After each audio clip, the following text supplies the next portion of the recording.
Hello to whoever's watching this, I guess. My name is Garrett, and I'll be teaching you today about the cell cycle and its regulation. So basically, the main focus of today is kind of just to get you just to teach you kind of the basic facts about cell cycle and how it's controlled, I guess. And I do want to apologize as a voiceover, so if I don't get everything on point, that's my fault, I guess. But basically, within the cell cycle, there are three main parts. And within those three parts, two of them have kind of like subparts, or think of it like a heading and a subheading, I guess. And so I'll talk about some of these I'm writing down. I'll talk about them a little bit later on, like mitosis and cytokinesis.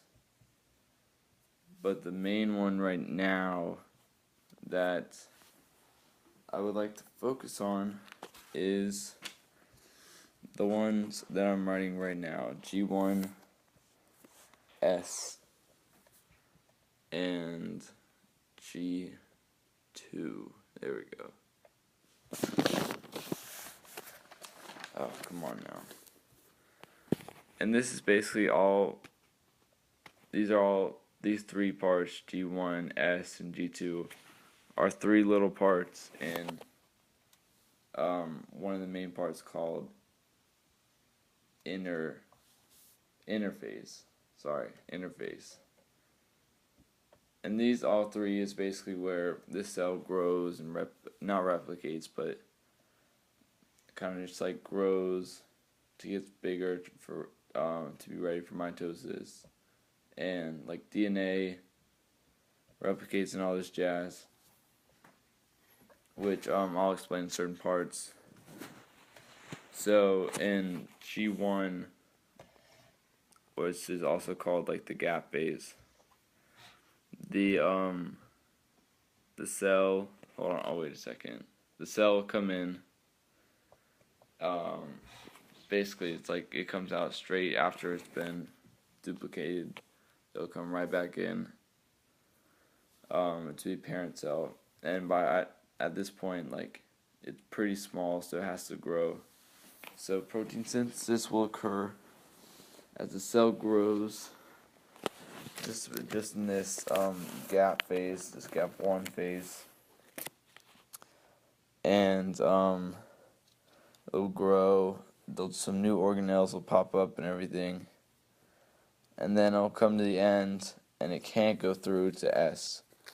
It can't go through just yet because there's a checkpoint in the way. And what these checkpoints do, basically, for the G1 checkpoint, basically it checks, make sure the cell's growing right and everything. But to get past these checkpoints, you need a certain concentration of something called CDK, which are cyclin-dependent kinases, which is basically a fancy name for a protein that must react with something to perform this function. And what I'm doing now is I'm just erasing a little bit, so I have a little bit more space to draw the kinases and everything. But basically, so what it does is CDKs need another protein called cyclin to react with them and to bond with them. So that's what I'm drawing now, which is basically like what I'm drawing now, I guess. And it'll form a CDK complex. And with those complexes, if you have the right amount of concentration, or just a certain amount basically, then that will signal to the checkpoint to let the cell through and go on to the next phase. So I'm kind of just like fine-tuning everything, I guess, making it look nice. So we'll see. I'm just labeling everything to make it easy to see.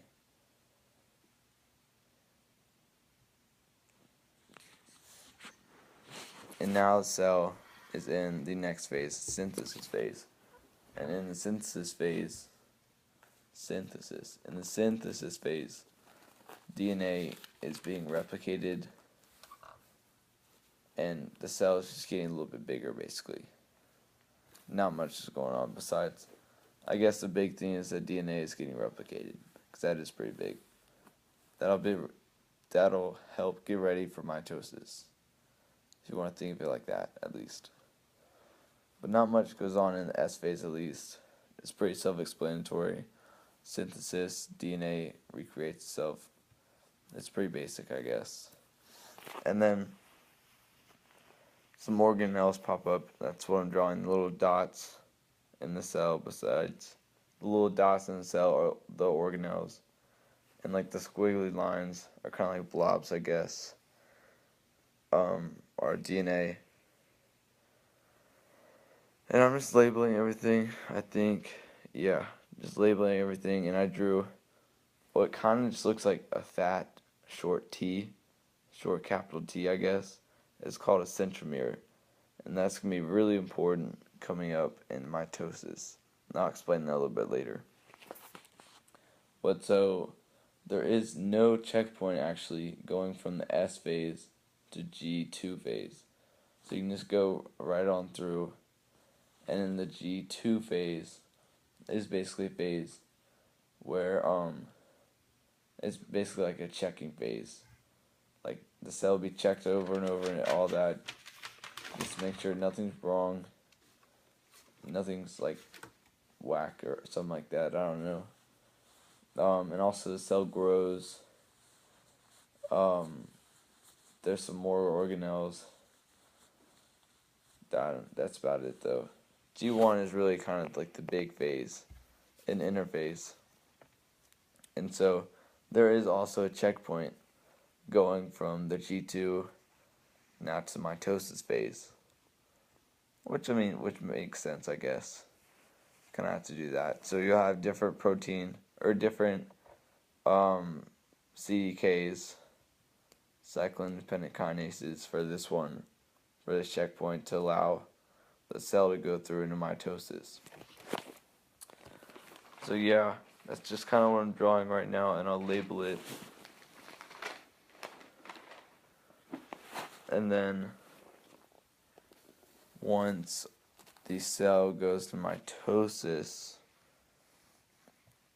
I'll just talk a little bit about that, even though we aren't there. I don't really know what I'm doing, actually. I'm kind of just like drawing a bunch of random shapes.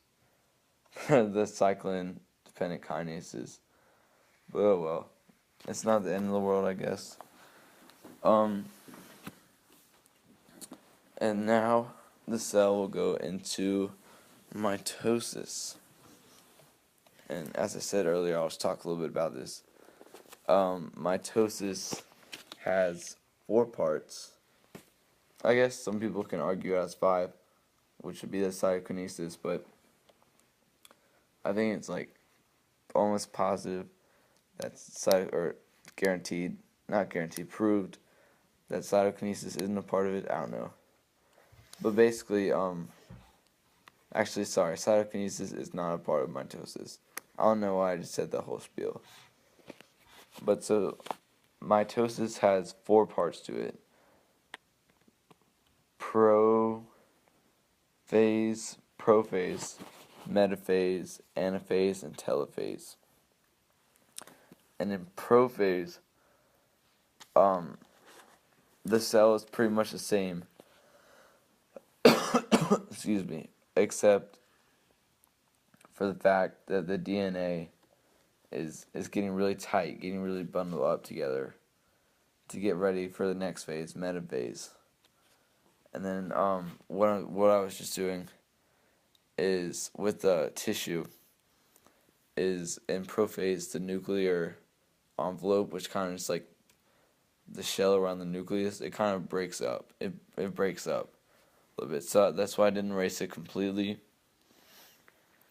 But like I erased pretty much most of it. Just to show that it was like breaking up, but it wasn't fully broken. And in metaphase, basically what happens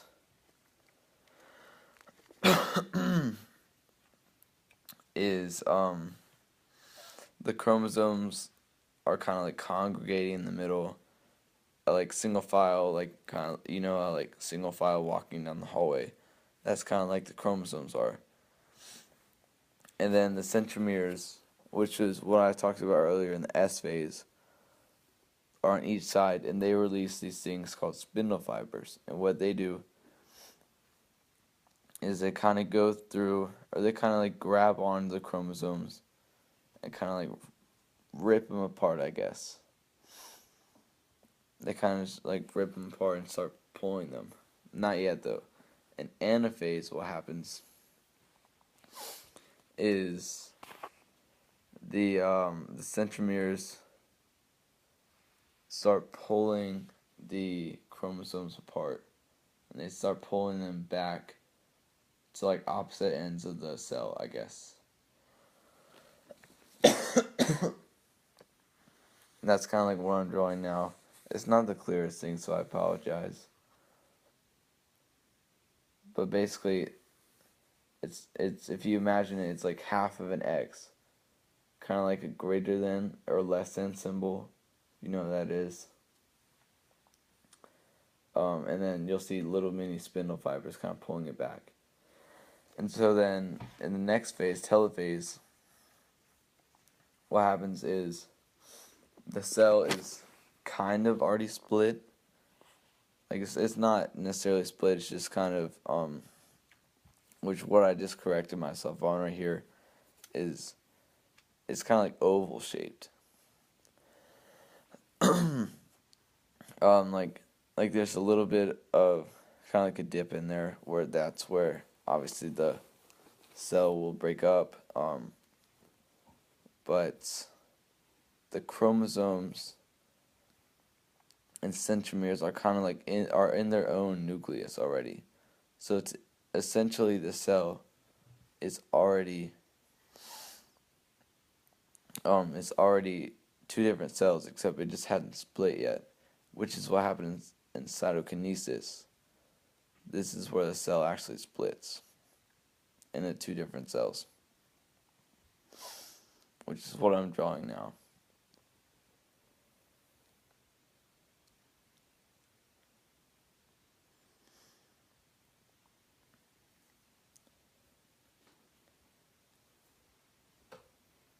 So that's like right before the cells split, but right after telophase.